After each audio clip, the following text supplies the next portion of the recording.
ከኢትዮጵያን ሀጃጆች መሃል ትኩረት የሳበችው የፕላስቲክ ጫማ። እቺ ጫማ ምን ብትሆን ነው ትኩረት የሳበችው ልትሉ ትችላላችሁ። እቺ ጫማ ቀላል ጫማ እንዳትመስላችሁ።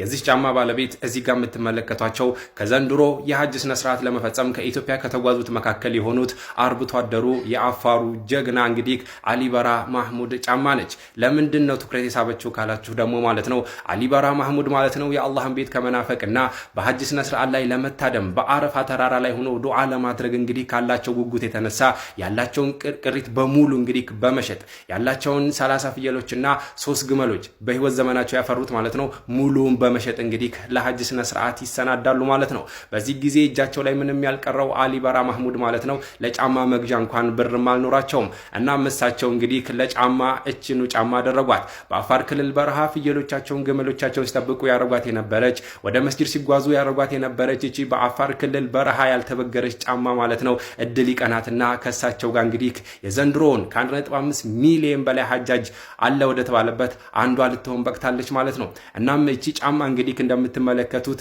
በሚና አካባቢ አውልቋት ቁጭ ካሉ በኋላ ነው የብዙ ትኩረት የሳቡት። እናም ምን ልላችሁ ፈልጌ ነው አላህ ካልወፈቃችሁ በስተቀር ሀብታም ስለሆናችሁ ወይ ታዋቂ ስለሆናችሁ ወይ እድሉ ስላላችሁ ትሄዳላችሁ ማለት አይደለም። እንደ አሊበራ ማህሙድ መጠራት አለባችሁ። እናም እቺ ጫማ እንግዲህ እንደማገልገሏ በመጨረሻም እንግዲህ መካ ደርሳለች።